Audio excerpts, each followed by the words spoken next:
Bonjour, aujourd'hui je traite deux questions dans ce podcast, une de Roger et une d'Aurélien.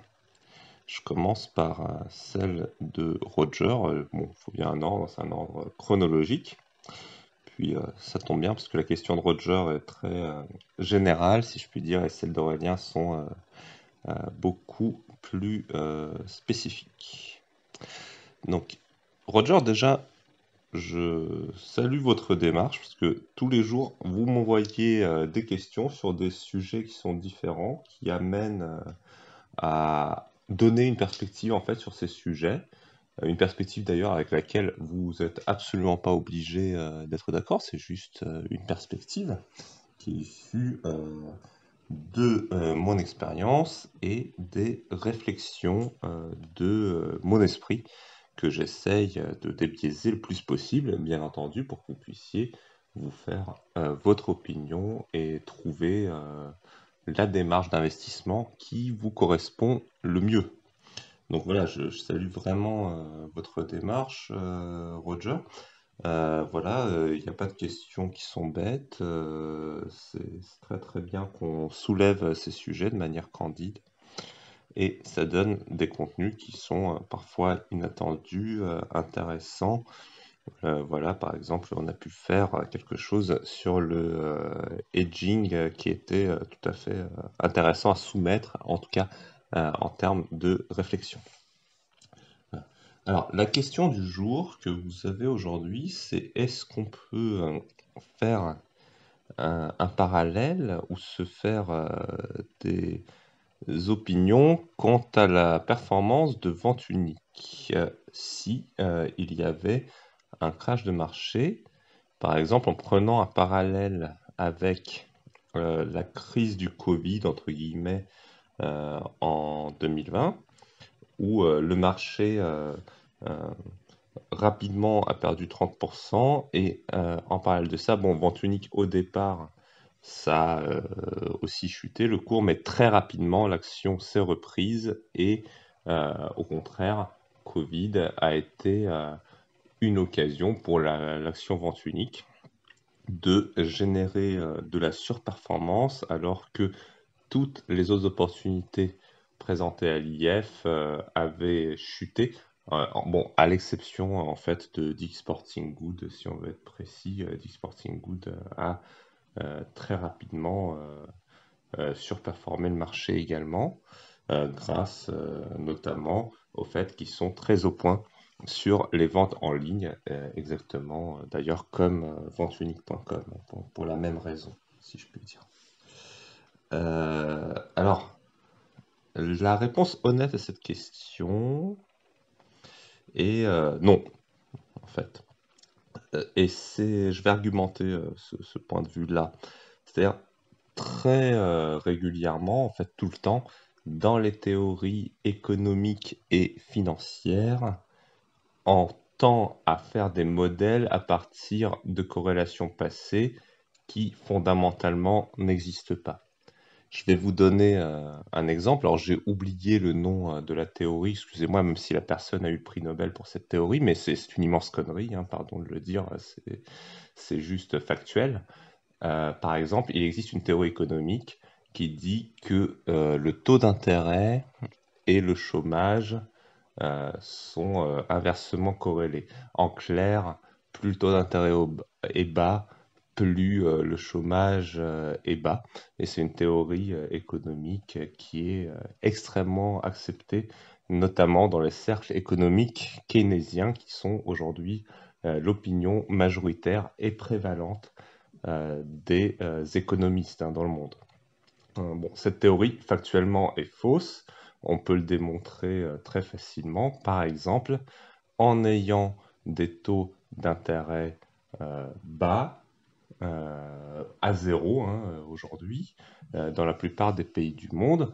Lorsqu'il y a eu l'épidémie de Covid, ça n'a pas empêché le chômage d'augmenter. Donc, le fait qu'il y ait ou non des jobs ne dépend pas du tout du taux d'intérêt. Le taux d'intérêt peut effectivement, je le concède, servir d'incentive pour créer plus d'emplois.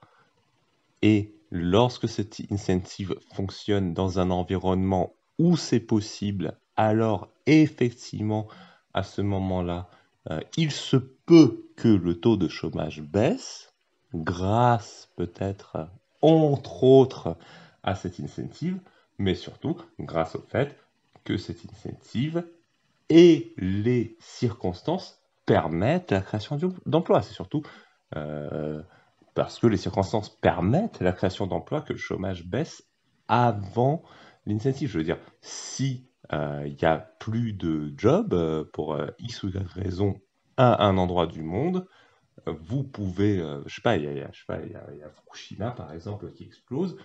Sur l'endroit où Fukushima explose, il n'y a plus rien, donc il n'y a plus de job, hein, les gars, enfin, à part nettoyer, voilà. Et donc votre environnement existentiel, si je puis dire, il change. Et à ce moment-là, ce sont les circonstances qui dictent ce qui se passe à cet endroit-là. Ok. C'est pas le taux d'intérêt à Fukushima qui dicte ce qui se passe à Fukushima, hein. Ça n'a rien à voir. Voilà. Donc, cela dit, on peut effectivement mettre des incentives aux Japonais pour peut-être reconstruire quelque chose à Fukushima dans le temps. Peut-être que c'est ce qu'il faut faire. Je ne suis pas en train de critiquer la notion d'incentive, je ne suis pas en train de critiquer les politiques de taux d'intérêt, en fait, je suis en train de critiquer rien du tout.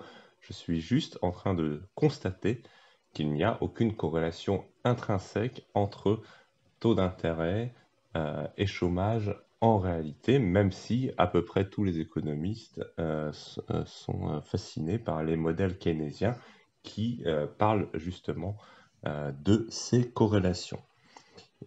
Voilà. Les corrélations du passé, comme l'expliquent Pinker, Charlie Munger, enfin plein de gens qui sont à peu près normaux et factuels dans leur raisonnement, ces gens-là vous expliquent en fait qu'on cherche des corrélations qui n'existent pas dans les raisonnements et justement par ces biais, on crée des modèles scientifiques qui sont absolument faux. Voilà.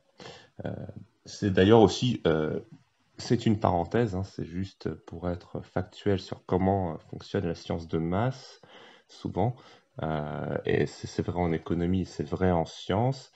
Par exemple, quand le professeur Raoult, que je ne suis pas en train de défendre le professeur Raoult, hein, je suis juste en train de vous dire que quand il vous dit prenez les données de la John Hopkins, regardez la corrélation entre vaccination pays qui font politique de vaccination et évolution du Covid, vous verrez qu'il y a des pays qui ne font aucune politique, qui ont des meilleurs résultats que les pays qui font de la vaccination, et il y a des pays où la vaccination, entre guillemets, on a l'impression qu'elle fonctionne, mais est-ce que scientifiquement on peut déduire une corrélation entre vaccination et évolution du Covid? Il n'y a aucune donnée factuelle qui laisse penser qu'il en existe une à la John Hopkins en tout cas.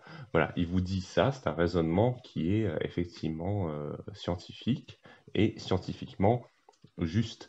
Voilà, ça ne veut pas dire qu'il faut vacciner, qu'il ne faut pas vacciner.